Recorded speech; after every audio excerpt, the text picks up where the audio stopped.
సామాజిక మాధ్యమాల్లోని పోస్టులకు సంబంధించి ఫిర్యాదులపై కేసులు నమోదు చేసే ముందు ప్రాథమిక విచారణ చేపట్టాలని హైకోర్టు తేల్చి చెప్పింది. విమర్శనాత్మక అంశాలను సామాజిక మాధ్యమాల్లో పోస్టు చేశారన్న కారణం క్రిమినల్ చర్యలు కొనసాగించడానికి సరిపోదని తెలిపింది.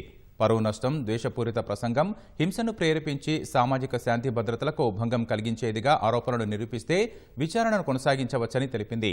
చట్టబద్దమైన అంశాలు లేకుండా కేవలం రాజకీయ విమర్శ ఎంత ఘాటుగా ఉన్నప్పటికీ నేరారోపణ పరిధిలోకి రాదని స్పష్టం చేసింది. కాంగ్రెస్ పార్టీ రాష్ట్ర ప్రభుత్వంపై సామాజిక మాధ్యమాల్లో పోస్టులు చేశారంటూ అందిన ఫిర్యాదుల మేరకు రామగుండం, కరీంనగర్ పోలీస్ స్టేషన్లలో నమోదైన 3 కేసుల్ని కొట్టేయాలంటూ నల్లబాలు అలియాస్ దుర్గం శశిధర్ గౌడ్ హైకోర్టులో పిటిషన్లు దాఖలు చేశారు.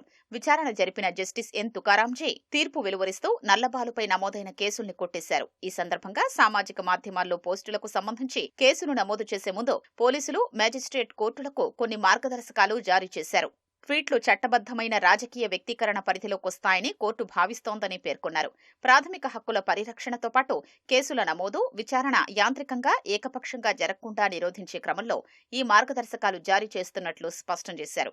పరువు నష్టం కలిగిందనే ఆరోపణల ఆధారంగా ఎఫ్ఐఆర్ నమోదు చేసే ముందు ఫిర్యాదుదారు చట్ట నిబంధనల ప్రకారం బాధిత వ్యక్తి అవునో కాదో పోలీసులు ధృవీకరించారని హైకోర్టు మార్గదర్శకాల్లో పేర్కొంది.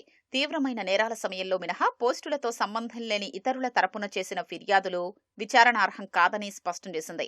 తీవ్రమైన నేరమైనప్పుడు పోలీసులు కేసు నమోదుకు ముందు ప్రాథమిక విచారణ జరిపి అందులో చట్టబద్దమైన అంశాలు ఉన్నాయో లేదో నిర్ధారించారని వెల్లడించింది. హింస, ద్వేషం, అశాంతిని ప్రేరేపించే ప్రాథమిక ఆధారాలు ఉంటే తప్ప వీటికి సంబంధించిన కేసులు నమోదు చేయరాదని తేల్చి చెప్పింది.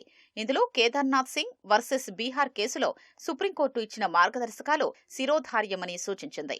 విమర్శనాత్మకమైన, కఠినమైన రాజకీయ ప్రసంగాలపై పోలీసులు యాంత్రికంగా కేసులు నమోదు చేయరాదని హైకోర్టు మార్గదర్శకాల్లో పేర్కొంది.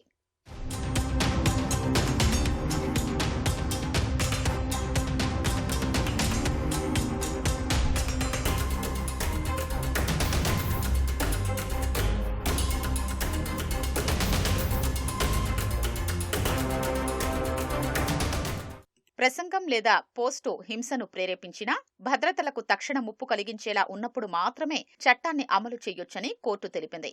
అధికరణ 19(1)(a) కింద సాధారణ రాజకీయ విమర్శలకు రాజ్యాంగ రక్షణలు కల్పించాలంది. పరువు నష్టానికి సంబంధించి పోలీసులు నేరుగా ఎఫ్ఐఆర్ దాఖలు చేయకుండా సంబంధిత మ్యాజిస్ట్రేట్ను ఆశ్రయించమని సూచించాలని చెప్పింది.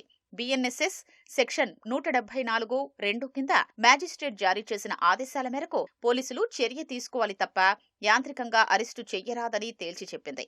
ప్రతి సందర్భంలోనూ అర్నేష్ కుమార్ వర్సెస్ బీహార్ కేసులో సుప్రీంకోర్టు ఇచ్చిన మార్గదర్శకాల్ని అమలు చేయాలని సూచించింది. రాజకీయ ప్రసంగం, పోస్టు లేదంటే ఇతర సున్నితమైన వ్యక్తీకరణకు సంబంధించి చట్టబద్దంగా చర్యలుండేలా చూసుకోవాల్సి ఉందని వ్యాఖ్యానించింది. ఇలాంటి వాటిపై ఎఫ్ఐఆర్ నమోదు చేసే ముందు పబ్లిక్ ప్రాసిక్యూటర్ అభిప్రాయాన్ని తీసుకోవాలంది. రాజకీయ ప్రేరేపిత ఫిర్యాదు పనికిమాలినదని తేలితే దర్యాప్తునకు కారణాలు లేవంటూ పోలీసులు కేసును మూసేయాలని హైకోర్టు స్పష్టం చేసింది.